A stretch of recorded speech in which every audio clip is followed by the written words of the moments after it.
এই ঘটনাটি আমি একটা ছেলের তরফ থেকে বলছি। আমার বয়স তখন 22 বছর ছিল। আমি নতুন জবের জন্য খোঁজ করছিলাম। তখন আমি নতুন জবের খোঁজে মুম্বাই আসি। মুম্বাই আমার একটা বন্ধু থাকে, তাই সে আমাকে বলল আমি যতদিন না জব পাই ততদিন আমি তার বাড়িতে থাকতে পারি। তাই আমি মুম্বাই এসেই সোজা তার বাড়িতে গিয়ে উঠলাম। সে আমাকে বলল, তুমি যতদিন না জব না পাচ্ছ তুমি ততদিন আমার বাড়িতে থাকতে পারো। আমি আশা করছি তোমার কোনো অসুবিধা হবে না আমার বাড়িতে। আর ঠিক এই ঘটনাটি তখন ঘটেছিল যখন আমি আমার সেকেন্ড ইন্টারভিউ দিয়ে আসছিলাম। শেষমেশ আমি একটা জব পেয়ে গেছি, তাই আমার খুব আনন্দ হচ্ছিল। আমার আনন্দ দেখে আমার বন্ধুরও খুব আনন্দ হলো। আর সে আমাকে বলল, যেহেতু আমি জব পেয়ে গেছি তাই এই টাইমটা হলো পার্টি করার। এরপর আমরা দুজন মিলে অনেক কয়েকজন বন্ধুকে ইনভাইট করি। আমার বন্ধুর কিছু বন্ধুরাও আসে এই পার্টিতে। এরপর পার্টি শুরু হয়। পার্টিতে নাচ গান ড্রিঙ্ক সব কিছুই ছিল। আমরা সবাই মিলে খুব এনজয় করি। আমরা সবাই মিলে প্রচুর ড্রিঙ্ক করি। আমাদের এই পার্টি প্রায় ভোর 3টে পর্যন্ত চলেছিল। আমি আর আমার বন্ধু প্রচুর পরিমাণে মদ খেয়ে নিয়েছিলাম, তাই আমাদের খুবই টায়ার্ড লাগছিল। আমার এতটা এনার্জি ছিল না যে আমি আমার বন্ধুকে উপরে নিয়ে গিয়ে শুইয়ে দেব। আমি নিজেই চলতে পারছিলাম না, তবুও আমি কোনো মতে হাঁটতে হাঁটতে উপরে যেতে লাগলাম নিজের রুমের দিকে।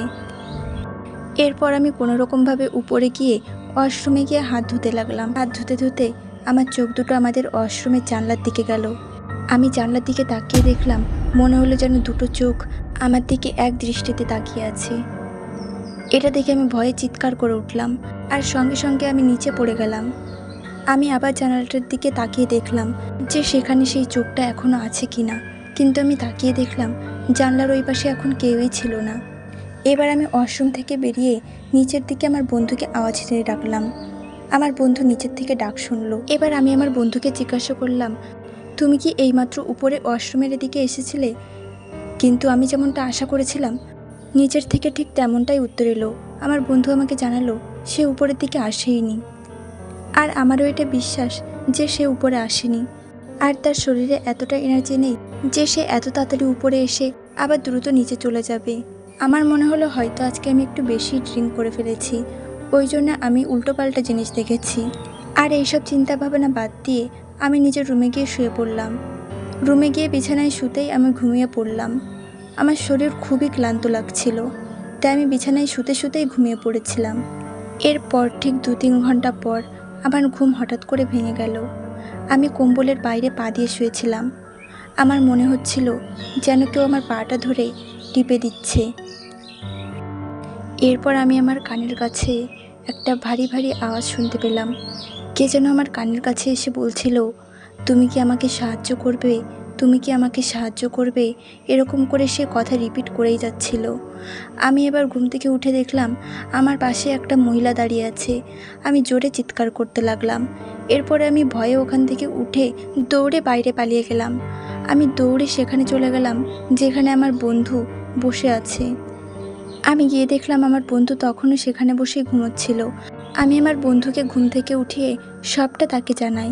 এরপর আমার বন্ধু আমার পুরো কথা শুনে পুলিশকে ফোন করে। এরপর পুলিশ এসে আমার আর আমার বন্ধুর কাছ থেকে সব কিছু খুঁটিয়ে খুঁটিয়ে জানতে চাইলো। আমি তাদের সব কিছু বললাম। এরপর পুলিশরা আমাদের ঘরের মধ্যে তদন্ত শুরু করলো। পুলিশরা আমাদের ঘরের মধ্যে একটা মহিলাকে খুঁজে পায়। মহিলাটিকে দেখতে খুবই ভয়ানক। মহিলাটি মানসিকভাবে অসুস্থ ছিল, যার কারণে সে যার তার ঘরে যখন তখন ঢুকে পড়ত। পুলিশ আমাদের জানায় যে এই মহিলাটি হয়তো আমাদের অজান্তে কখনো ঘরের মধ্যে ঢুকে গেছিল। এরপর ওই মহিলাটি আমাদের জানায় আমরা সবাই মিলে যখন পার্টিতে নাচ করছিলাম তখন ওই মহিলাটি আমাদের ঘরের মধ্যে ঢুকে যায়।